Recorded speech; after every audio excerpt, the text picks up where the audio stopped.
সাবেক রাষ্ট্রপতি শহীদ জিয়াউর রহমানকে নিয়ে স্মৃতিচারণ করেছেন জনপ্রিয় অভিনেতা রাজীব।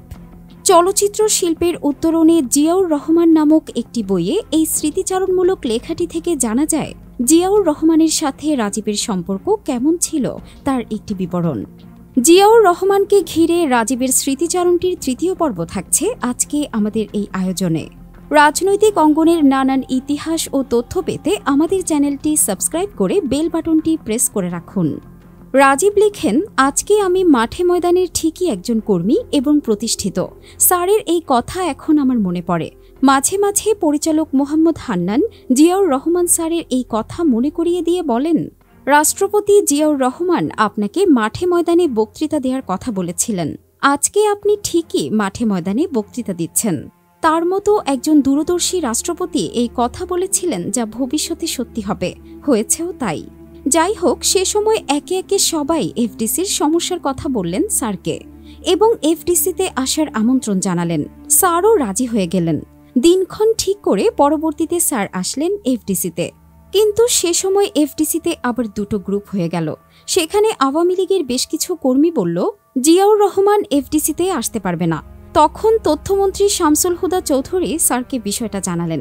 স্যার খুব প্রাউডলি বলেছিলেন, ঠিক আছে, আমি এফডিসিতে অবশ্যই যাব, তবে সরকার প্রধান হিসেবে নয়, পার্টি চেয়ারম্যান হিসেবে যাব। আমার জাসাসের ছেলেরা এবং শিল্পীরা আমাকে দাওয়াত দিয়েছে, আমি অবশ্যই যাব। তিনি সরাসরি এফডিসিতে আসলেন। অনেক শিল্পী কুশলী বক্তব্য দিলেন। আমি যেহেতু সে সময় লাইমলাইটে ছিলাম না, তাই ততটা হাইলাইট হয়নি, কারণ তখন শিল্পী হিসেবে আমার ততটা পরিচয় হয়নি। তাই দু একজন ছাড়া কেউ আমাকে চিনত না। কিন্তু যেহেতু আমি জাসাসের সাংগঠনিক সম্পাদক ছিলাম, তাই ওই অনুষ্ঠানের পুরো আয়োজন আমিই করি। প্রধান চলচ্চিত্র ব্যক্তিত্বরা আমার কর্ম সম্পর্কে জানেন।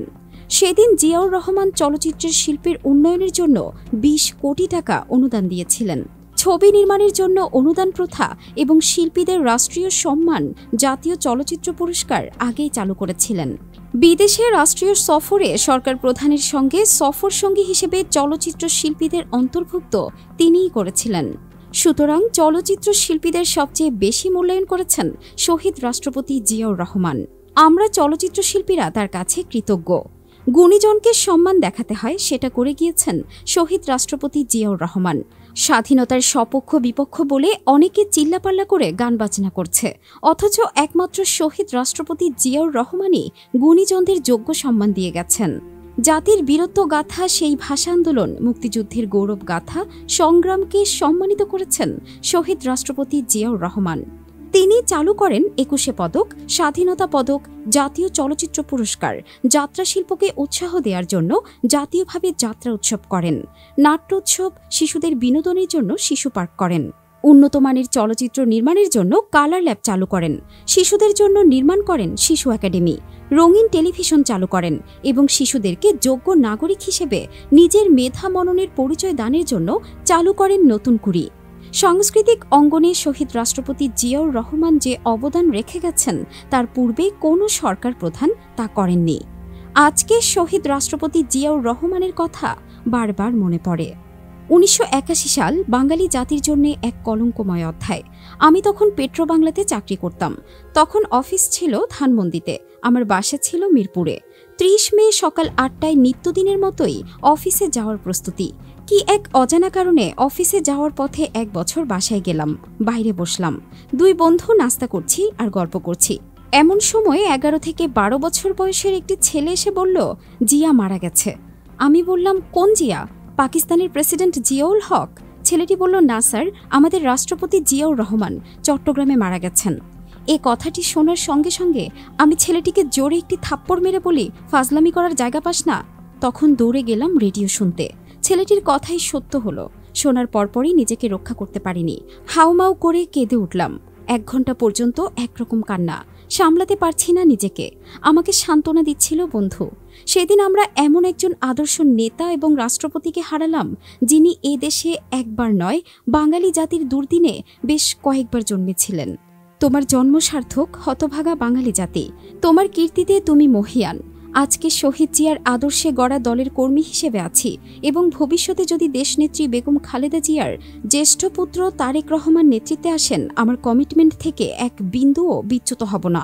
আমি রাজনীতির মূল স্রোতধারার সঙ্গে বিশ্বাসী। এখন নেত্রীর সঙ্গে রাজনীতি করছি। আগামীতে জিয়া পরিবারের যে কেউ দায়িত্ব নিলে তার সঙ্গে কর্মী হিসেবে কাজ করতে চাই। যদি তারেক রহমান দলের নেতৃত্ব নেন, আমি তার সঙ্গে দলের একজন কর্মী হিসেবে কাজ করতে চাই।